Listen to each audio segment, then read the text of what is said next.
4월 1일 오늘 만나 성경 말씀은 누가복음 18장 9절에서 14절 말씀입니다. 스스로 의롭다고 확신하고 남을 멸시하는 몇몇 사람에게 예수께서는 이 비유를 말씀하셨다. 두 사람이 기도하러 성전에 올라갔다. 한 사람은 바리새파 사람이고 다른 한 사람은 세리였다. 바리새파 사람은 서서 혼자말로 이렇게 기도하였다. 하나님 감사합니다. 나는 남의 것을 빼앗는 자나 불의한 자나 가늠하는 자와 같은 다른 사람들과 같지 않으며 더구나 이 세리와는 같지 않습니다. 나는 일해에 2번씩 금식하고 내 모든 소득의 11조를 바칩니다. 그런데 세리는 멀찍이 서서 하늘을 우러러볼 염두도 못 내고 가슴을 치며 아 하나님 이 죄인에게 자비를 베풀어 주십시오 하고 말하였다. 내가 너희에게 말한다. 의롭다는 인정을 받고서 자기 집으로 내려간 사람은 저 바리새파 사람이 아니라 이 세리다. 누구든지 자기를 높이는 사람은 낮아지고 자기를 낮추는 사람은 높아질 것이다. 아멘. 오늘 만나주시는 하나님을 기대합니다. 우리의 신앙은 주술하고 다릅니다. 주술은 주문이나 부적을 사용하고 구판을 버려서라도 염원하는 바를 이루려고 합니다.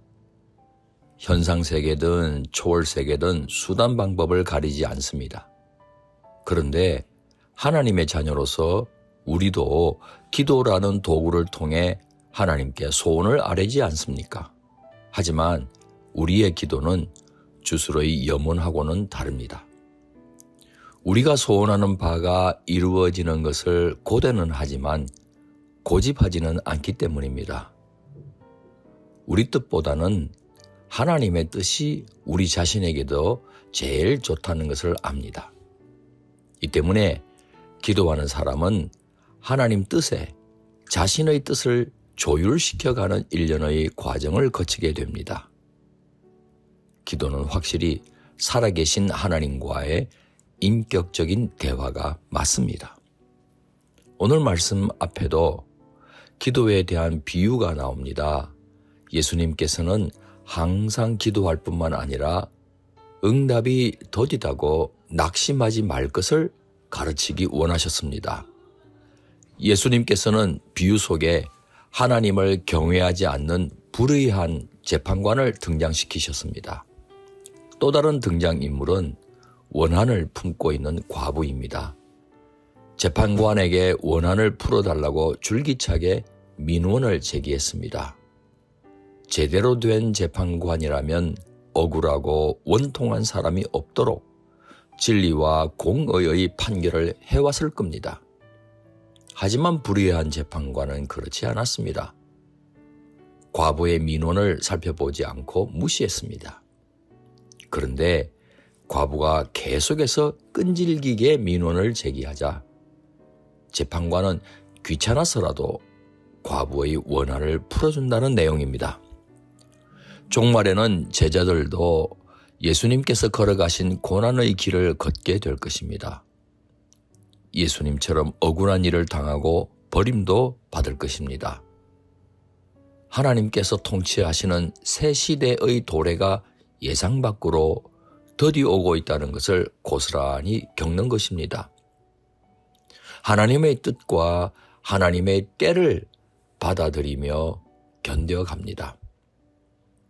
예수님께서는 제자들에게 하나님을 믿는 가운데 낙심하지 말고 하나님 나라와 의를 계속해서 구하라고 가르쳐 주신 셈입니다.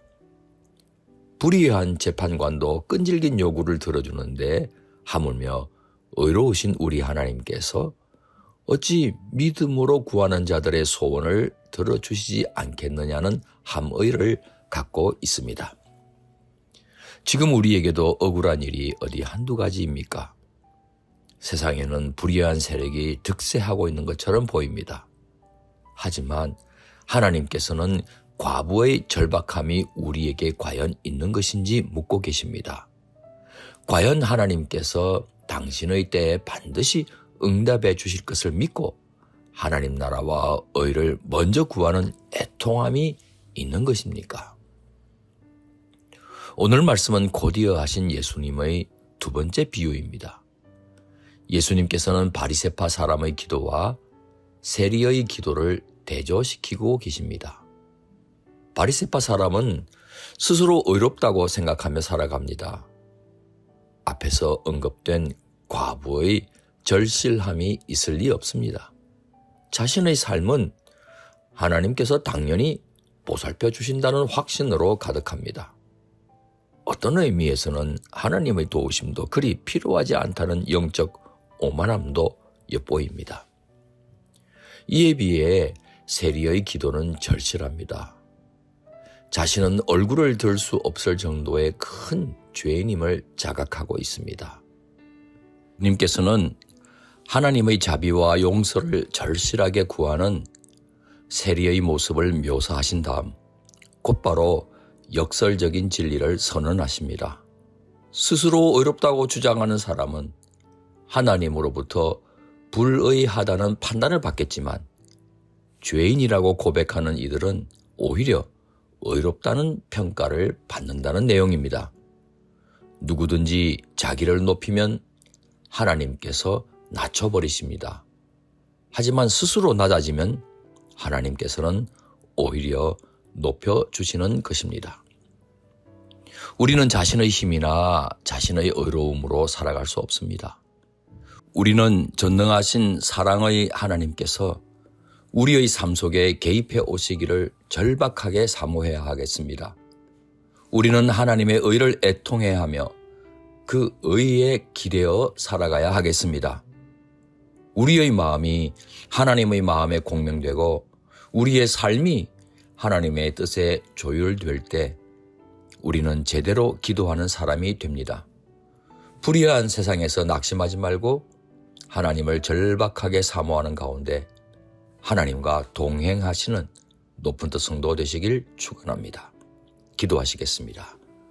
살아계신 하나님, 우리나라와 우리의 삶에 주님의 공평과 공의를 펼쳐 주옵소서. 그리하여 주님의 나라가 임하길 절박한 심정으로 간구합니다. 겸손하게 주님의 얼굴을 구하며 주님의 자비와 긍휼에 기대어 살아가게 하옵소서. 귀하신 예수 그리스도의 이름으로 기도하옵나이다. 아멘.